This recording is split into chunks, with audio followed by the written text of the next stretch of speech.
యేసుక్రీస్తు నామములో మీ అందరికీ శుభములు కలుగును గాక. ప్రభునందు ప్రియ దేవుని పిల్లలారా, దేవుని మాటను మనం ధ్యానం చేసుకుందాం. అపోస్తుల కార్యములు 5వ అధ్యాయం 29వ వచనంలో దేవునికి మేము లోబడవలెను కదా. ఎవరికి మనం లోబడతా ఉన్నాం? మనుషులకు లోబడుతున్నామా, దేవునికి లోబడుతున్నామా? మనుషుల ఆచారాలు పద్ధతులకు లోబడుతున్నామా, దేవుని నియమ నిబంధనలకు లోబడుతున్నామా? మనుషులు చెప్పినట్లుగా మనుషుల మార్గాల్లో మనం నడుస్తూ వారు చెప్తున్నట్లు మనం చేస్తున్నామా? దేవుడు చెప్పినట్లుగా దైవ వాక్యానుసారంగా మనం నడుస్తూ ఉన్నామా? మనము దేవునికే లోబడవలెను కదా. నిజమే, అపోస్తులైన వారు, భక్తులైన వారు దేవునికి లోబడ్డానికి వారు శ్రమించారు, వారు శిక్షను అనుభవించారు, వారు అనేక కష్టాలు బాధలు గుండా వెళ్ళారు.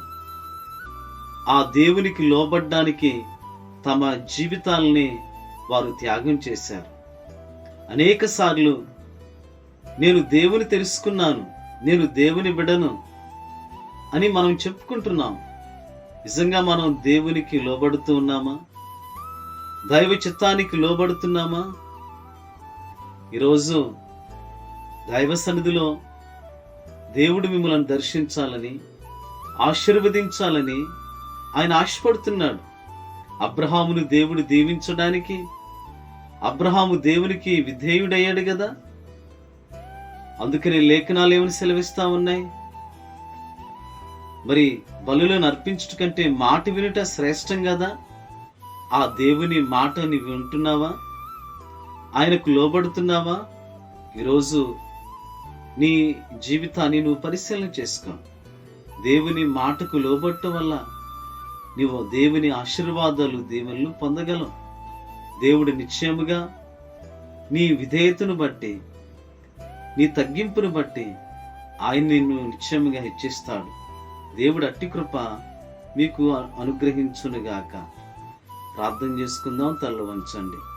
అత్యంత ప్రేమ కనికరం గల మా యేసయ్య, ఈరోజు ఈ కార్యక్రమాన్ని వీక్షిస్తున్న వారందరినీ కూడా ప్రత్యేక రీతిలో మీరు దర్శించండి. వారు ఏ సమస్యలో ఉన్నారు, ఏ ఇబ్బందుల్లో ఉన్నారు, ఎలాంటి ప్రతికూల పరిస్థితులు గుండా వెళుతున్నారో సమస్తము మీరు ఎరిగిన దేవుడవు. కలిగిన్న ప్రతి సమస్యకు మీకు లోబడి మీ చిత్తానికి తమను తాము అప్పగించుకోవడానికి సహాయం చేయండి. వారు చేస్తున్న ప్రతి పనిని కూడా వర్ధిల్లింప చేయండి. ఈ దినమంతా కూడా మీ దేవుళ్ళ ఆశీర్వాదాలు, మీ క్షేమము, మీ సమృద్ధి, మీ కృప వీరిని ఆవరింప చేయండి.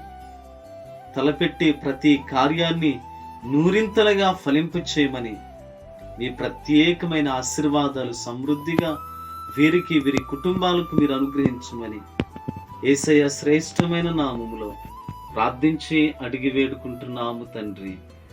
ఆమేన్. May God bless you. దేవుడు మిమ్మల్ని దీవించునుగాక. ఆమేన్.